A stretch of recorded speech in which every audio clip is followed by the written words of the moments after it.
Good morning, everyone, and you're all very welcome to the Alpha Capital Friday market preview overcap, and of course, looking at the NFP figures today. So broadly speaking, the volatility has continued right through the week as we ended month end for August and began a fresh new month in September. So I suppose looking at the economic calendar first and foremost, today we do have NFP non-farm payrolls. So from the aftermath of last week's Jackson Hole Symposium and looking at the broader market consensus and economical data into the next Fed meeting, which will be on the 21st of September, all eyes is really on, from a Fed perspective, the interpretation of how strong the economy is performing. So when we look at kind of gauging the strength of the relevant economy, yes, we're looking at CPIs, we're looking at GDPs, but we're also looking at the non-farm payrolls, because obviously the stronger the employment gives a headwind for the broader economy, and that will give the attitude or the theory that the Fed will continue to need to increase rates aggressively because of this constant, I suppose, barrage of higher inflation. Now, we have looked at the inflation figures this week, and we have seen that the inflation figures has come back down. We have seen the real rates outperform the break-evens, which is again another, I suppose, indicator that the interest rates and the inflation narrative, I suppose, more specifically the inflation narrative, is reducing. And of course, we are seeing that in the oil prices as well, in the commodity prices, and that has been factored into the markets at present time. So as we look at today, the non-farm payrolls, we're looking at kind of three, well, from our perspective, there's three kind of key pieces of information we have to look at, okay?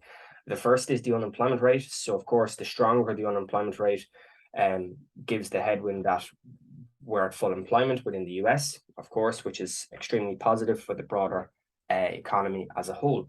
Now, at the moment in time, 3.5% is approximately speaking around about full employment for the US. So is it going to go below 3.5 over the next number of years? Actually, no. If anything, it's going to go the other way.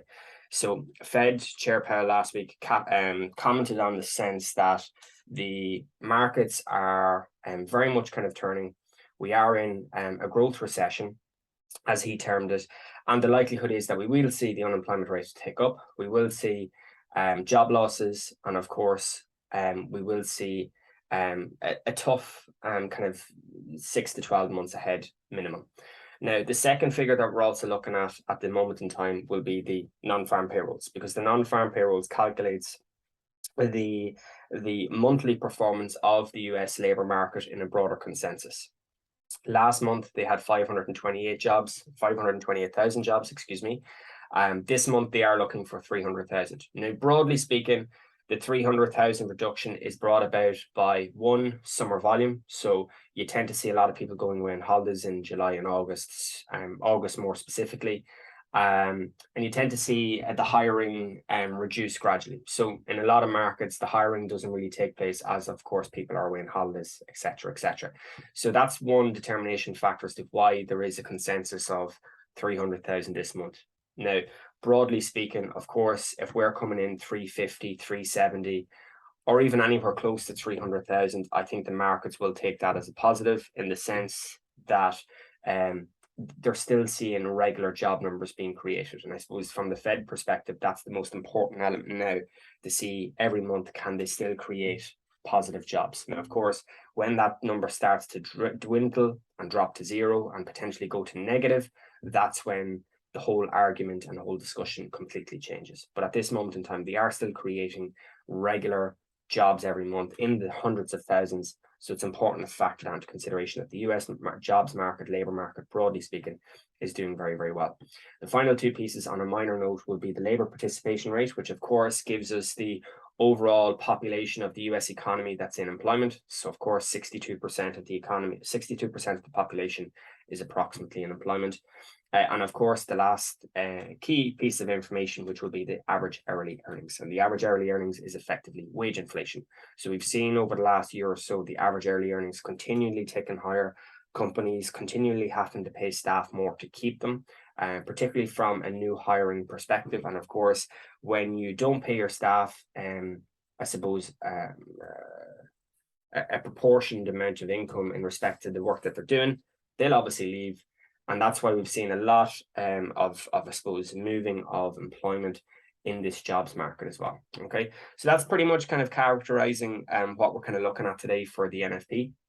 Of course, we'll be watching the price action, broadly speaking, at 1:30, but through the course of the afternoon. Okay, it's not just a case of it's 1:30 and then that's it. We have seen a lot of volatility yesterday for the 1st of September. We're looking for that follow through today. And then, of course, setting the tone out for this evening to see where does the markets level out. And then, of course, on Monday, previewing the week ahead. So when we look at the price action, broadly speaking, this is just to bring in the charts and I suppose the actual movements in the markets. We've seen that dollar continue to tick up yesterday. And again, I touched upon it yesterday, or touched upon it there a moment ago. The DXY pushing higher yesterday, albeit has come back a little bit this morning. We've seen the treasury yield, the 2-year treasury yield, the 10-year treasury yield tick up again. A safer haven play is still very much intact. And of course, that discussion that the real rates has outperformed the break-evens, meaning that the inflation narrative maybe is becoming a little bit less pronounced. We're starting to see the effect of interest rates being introduced into the US economy taking hold, as we're seeing the oil prices abate and reduce, coming back into that kind of 78, 79, or sorry, 87, 88, 89 level. And of course, looking at, I suppose, the broader mechanics and fundamentals of these markets. Now, again, with the DXY, continue to outperform. We have seen a lot of chop and volatility here on the euro dollar. And the reason why I've taken the euro dollar, again, we talked about it very briefly this week, but the news broke last week of the 75 basis point potential increase by the ECB in September. And of course, Bank of America and Goldman Sachs both followed that up with forecasts this week of the same, basically saying that the ECB is looking to now start raising rates aggressively. Now, in the aftermath of that, since last Friday, we've seen fairly aggressive moves to the upside in the euro pairs. So if you're looking at euro odd, euro kiwi, euro yen, euro Swiss, euro dollar to obviously a much lesser degree, and that's because obviously the dollar is still holding very, very firm.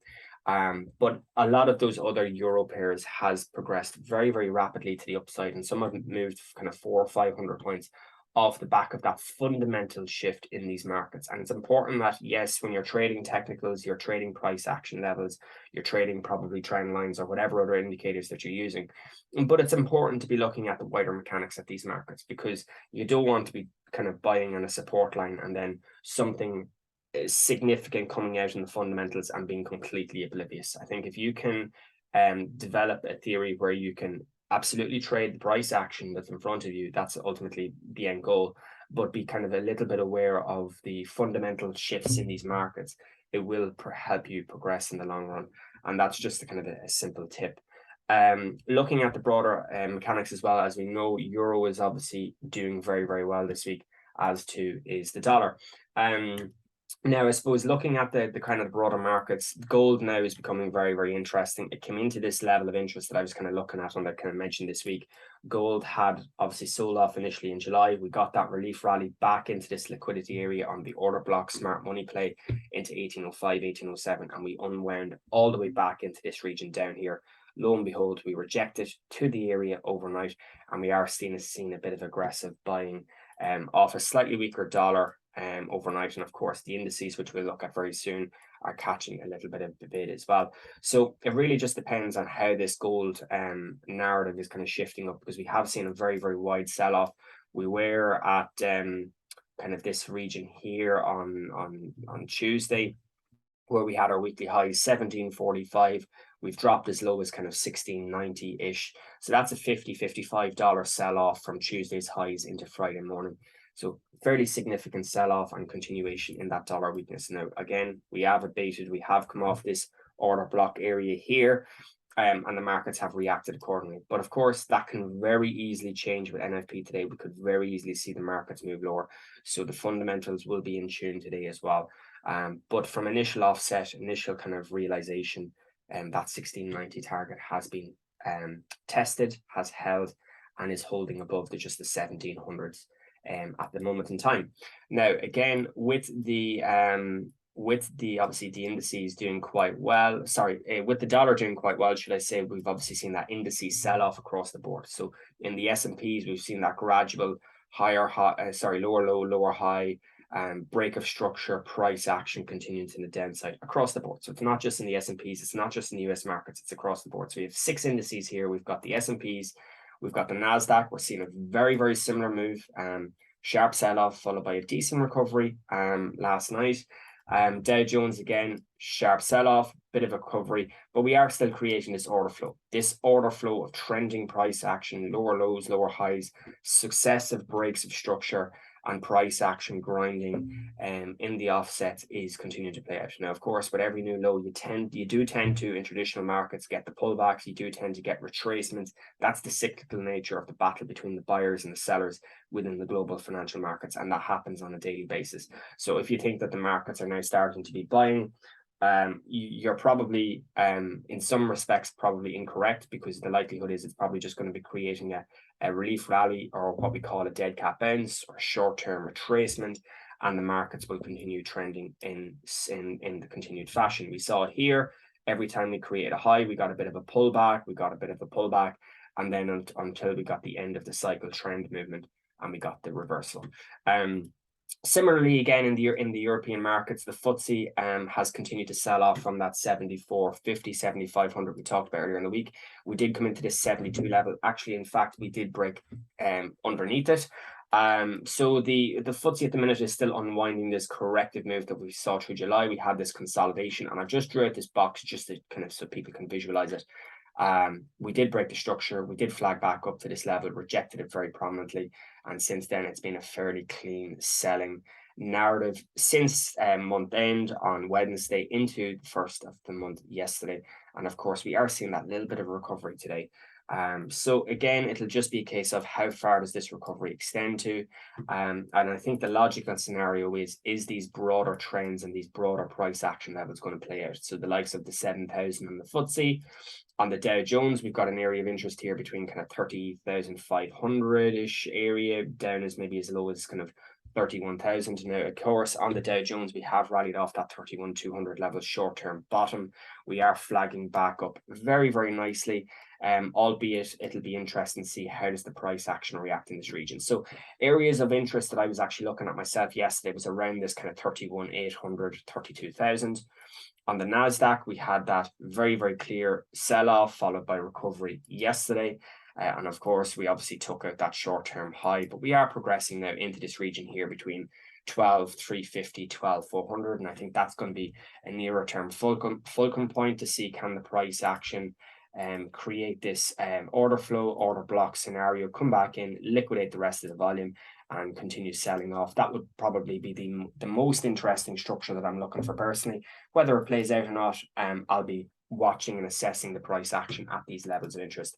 And of course, on the S&Ps, very, very quickly, this area here between kind of 39.75, 39.80 into 4,000 will become important today into the NFP figure. So I suppose the data today would be important as well, just to see how does the price action react. Do we get any manipulations, hunts, liquidity gaps and voids and traps?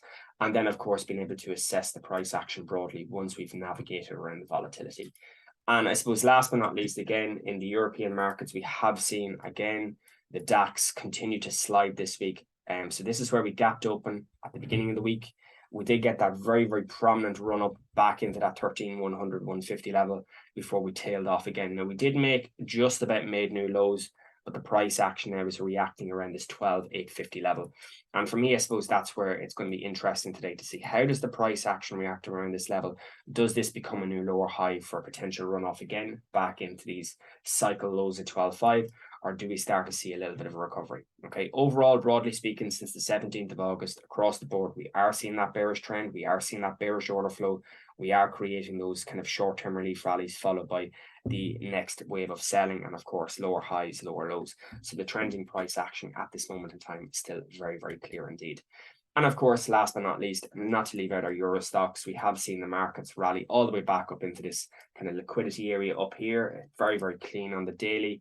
Price action came all the way up, rejected this level very, very clearly, and of course is creating those cycle movements. Now to the downside, we had that impulsive movement to 3600, short-term rally, very, very bearish move, rejection of price action structure, and since then the markets are continuing to digest and move lower. Now, of course, we are seeing that short-term bottom into Friday, which is suggesting now, can we get another short-term rally, maybe back into this local area up here around 35.20, 35.30. But of course, waiting to see, okay, because it'll be interesting to see, can we get a relief rally short-term move for the next wave of selling. So I suppose with anything, you just want to presenting the opportunities, whether you're trading on the 5 minutes or whether you're trading on the 4 hour or daily charts.